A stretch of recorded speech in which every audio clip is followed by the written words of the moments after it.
अस्सलामुअलैकुम वरहमतुल्लाहि वबरकातुहू। आपको बबलस कुकिंग में खुशामदीद है। आज हम आपके लिए एक रेसिपी नहीं चार रेसिपी लेके आए हैं जो कि आपको गर्मी में ठंडक देंगी और इफ्तारी की दस्तरखान को चार चांद लगा देगी इंशाअल्लाह।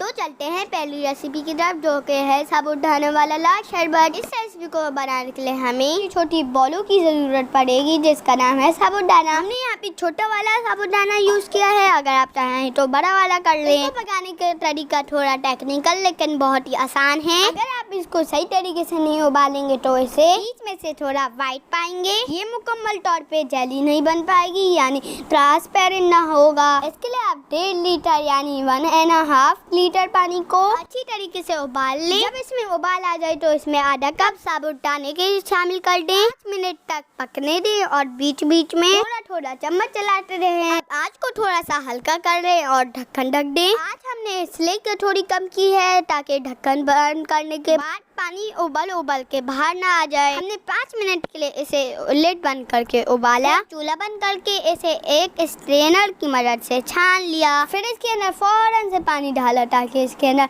कुकिंग प्रोसेस रुक जाए और इसके अंदर जो लेस आ जाता है वो ना आए। इसे आप किसी गरम डिश में इस्तेमाल कर रहे हैं तो साबूदाना पकाने का प्रोसेस इतना ही रहेगा। आप इसे जो भी गरम डिश बना रहे हैं उसमें डाल दें, मगर अगर आप किसी इसे ठंडी डिश में इस्तेमाल कर रहे हैं तो आगे का पार्ट जरूर देख लीजिए। ठंडे डिश में डालने के लिए इसे हमें मुकम्मल तौर पे ट्रांसपेरेंट करना है। अगर आप गौर से देखेंगे तो इसके अंदर थोड़ी सी व्हाइटनेस मौजूद है जो आपके शरबत की खूबसूरती को कम कर सकती है। वापस आप एक सॉस पैन में 1.5 लीटर पानी शामिल करें। इसको वापस से अच्छी तरीके से उबाल आने दें। फिर चूल्हा बंद कर दें और इसके अंदर रिंस हुए हुए साबूदाने शामिल करें। तो 15 मिनट के लिए ऐसे ही छोड़ दें। वापस छलनी में डालें और वापस रिंस करें ठंडे पानी से। जाहिर आपको एक लंबा प्रोसेस रहा होगा, यकीन करें ये इतना भी मुश्किल नहीं, काम करते करते हो जाता है। माशाल्लाह ला कुव्वता इल्ला बिल्लाह। ये देखिए आपके परफेक्ट साबूदाना फूल चुके हैं। ये आपस में चिपकेंगे भी नहीं और आप किसी भी ठंडी शरबत या स्वीट डिश के साथ इसे इस्तेमाल कर सकते हैं।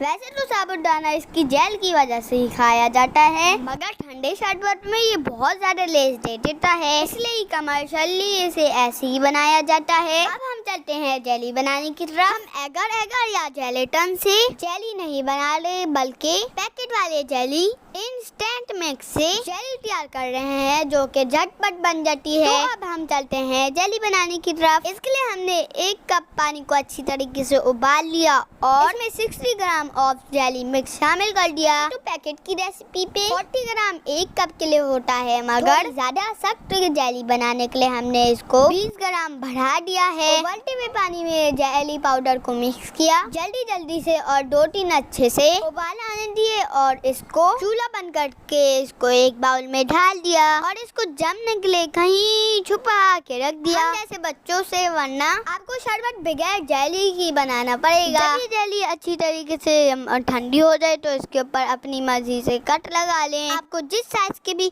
पीसेस चाहिए। अब आई टुक मलंगा फुलाने की बारी। 1 कप पानी में 4 टेबलस्पून टुक मलंगा शामिल करें और 1 घंटे के लिए ऐसे ही छोड़ दें। आप देखेंगे कि ये बहुत फूल चुके हैं। आप इनको भी साइड में रख लीजिए। अब आई मेन दूध की बारी। इसके लिए हमने आधा कप चीनी, आधा कप गुलाब की पत्तियां जो कि आपको आराम से हकीम की दुकान से मिल जाएगी या आप पंसारी से भी ले सकते हैं, आधा कप मशहूर जमाना लाल वाला शरबत, 3 अदद छोटी मगर बड़े बड़े दानों सब्ज इलायची, ध्यान रख लेंगे दाने मोटे और काले हों, 1 टेबलस्पून केवड़ा वाटर, टूटी हुई रंग मरिंगी सवैयां, 1 लीटर दूध जिसको हमने पका के आधा लीटर कर लिया है क्योंकि बर्फ और टुक मलंगा डालने के बाद थोड़ा पतला हो जाता है। दूध में बताए हुए सारे इंग्रेडिएंट शामिल करें। हाँ सॉरी आज शरबत और केवड़ा वाटर अभी नहीं डालेंगे। आप दूध में चम्मच चलाते हुए इसमें खूब अच्छी तरीके से उबाल आने दें और 10 मिनट के लिए पकाएं। अब चूल्हा बंद करके दूध को ठंडा होने दें। फिर इसमें लाल वाला शरबत और केवड़ा वाटर शामिल कर दें। इसको अच्छी तरीके से मिक्स कर लें और अगर आप चाहते हैं कि आपका शरबत गाढ़ा गाढ़ा रहे तो इसे फ्रीजर में डाल के बिल्कुल अच्छी तरीके से चिल कर लें। लेकिन हम इसको ज्यादा भारी नहीं पसंद करते, इसके अंदर हमने इसलिए बर्फ डाली है। बर्फ डाल के इसे अच्छी तरीके से मिक्स करें और फाइनल असेंबलिंग की तरफ चल दें। आप किसी भी गिलास का इंतखाब कर सकते हैं। पहले इसमें बर्फ शामिल करें, फिर टुकमलंगा, फिर फूला हुआ साबुदाना। हम ये बताते चलें कि आप अपनी मर्जी से किसी भी चीज की मिकदार कम या फिर ज्यादा कर सकते हैं, मगर हमने यहाँ पे हर चीज 2-2 टेबल स्पून भर के डाली है। अब आई मजेदार किस्म की कड़क कड़क जेली की बारी। जेली के बाद इसमें पका हुआ ठंडा हुआ दूध शामिल करें। इसके बाद इसकी टॉपिंग हमने गाढ़ी गाढ़ी मिलाई से की। अब ऊपर से थोड़ी और जेली, उसके बाद कटे हुए बादाम पिस्ते और डेकोरेशन के लिए थोड़ी सी गुलाब की पत्तियाँ। आपकी अपनी मर्जी है, जितना गुड़ डालें उतना ही मीठा होगा। ये ड्रिंक रमजान में और गर्मियों में बहुत ही सैटिस्फाइंग और मजेदार लगता है। अब हम चलते हैं दूसरी रेसिपी की तरफ, जो कि है मस्क मेलन का साबुदाने वाला शरबत। इसके लिए हमने आधा किलो दूध में 1/4 कप चीनी शामिल की है। दूध में अच्छी तरीके से उबाल आने पर इसे हल कर लिया। 1/4 कप ठंडे दूध में 2 टेबलस्पून वैनिला कस्टर्ड शामिल किया और इसे घोल लिया। अब ये मिक्सर पकते हुए चीनी वाले दूध में शामिल कर दिया और जल्दी जल्दी चम्मच चलाया और अच्छी तरीके से मिक्स करते हुए 2-3 उबाल आने दिए। फिर चूल्हा बंद करके इसे साइड में रख दिया ठंडा होने के लिए। जब ये खूब अच्छी तरीके से ठंडा हो गया तो इसके अंदर 1/4 कप क्रीम शामिल कर दी। अब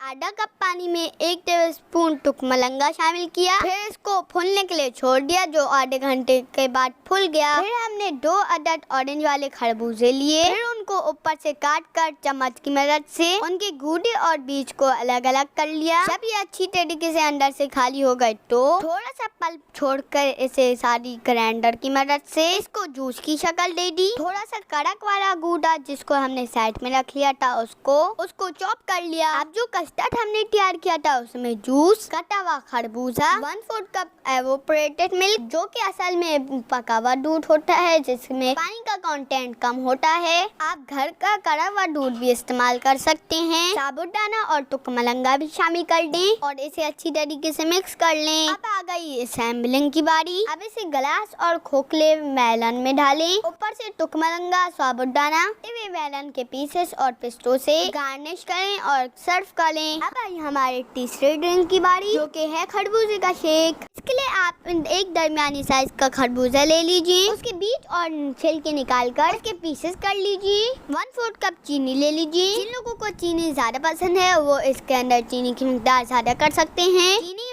की मिकदार आपकी खरबूजे की मिठास पे भी डिपेंड करती है। हमने यहाँ पे 1/4 कप पिसा हुआ खोपड़ा ले लिया है। एक के ऊपर छिड़कने के लिए कटे हुए पिस्ते, पिसा हुआ खोपड़ा 2 टेबलस्पून और कंडेंस मिल्क 4 टेबलस्पून ले लिया है। हमें इसमें बर्फ का इस्तेमाल नहीं कर ले, बल्कि आधा किलो यक ठंडा दूध और यक ठंडे खरबूजे डाल रहे हैं। अगर आप चाहें तो बर्फ का इस्तेमाल कर सकते हैं। इन सब चीजों को जूसर ग्राइंडर में डालकर 2 से 3 मिनट के लिए खूब ब्लेंड करें। फिर खूबसूरत से ग्लासेस में डालकर इसे पिस्ता, खोपरा और कंडेंस मिल्क से गार्निश करें और सर्व करें। इससे तकरीबन हमारे 4 गिलास बने थे। ये इंतहाई लजीज और फरत बख्श होता है। अब चलते हैं तीसरी ड्रिंक की तरफ, जो कि है स्ट्रॉबेरी स्मूदी। इसके लिए आधा किलो कटी हुई स्ट्रॉबेरी, जो कि तकरीबन बर्फ ही बनी हुई है। आधा किलो भैंस का फुल क्रीम, बिल्कुल चिल्ड दूध ले लिया है। 1/3 कप चीनी ले ली है। चीनी की मिकदार आप आधे कप तक भी बढ़ा सकते हैं। आधा कप दही ले ली है, जो कि खट्टी नहीं थी। स्मूदी थोड़ी सी टेंगी होती है, मगर बहुत खट्टी दही इसका टेस्ट खराब कर सकती है। और 1 चौथाई कप मिल्क पाउडर ले लें। अगर आप चाहें तो 1/4 कप फ्रेश क्रीम भी इस्तेमाल कर सकते हैं। अब बताए हुए सारे इंग्रेडिएंट्स को ब्लेंडर में डालें और अच्छी तरीके से ब्लेंड कर लें। अगर आप बर्फ डालना चाहें तो इस वक्त बर्फ डाल सकते हैं, मगर हमने यहाँ पे बर्फ इस्तेमाल नहीं की क्योंकि हमारे दूध और स्ट्रॉबेरी बहुत चिल्ते। हम आपको भी ये रेकमेंड करेंगे कि बर्फ इस्तेमाल ना करें। लीजिए, आपकी मजेदार स्ट्रॉबेरी स्मूदी तैयार है। इस रेसिपी को जरूर ट्राई करेंगे और आप हमें अपनी दुआओं में जरूर याद रखेंगे। अगर आपको वीडियो पसंद आई हो तो वीडियो को लाइक करें, चैनल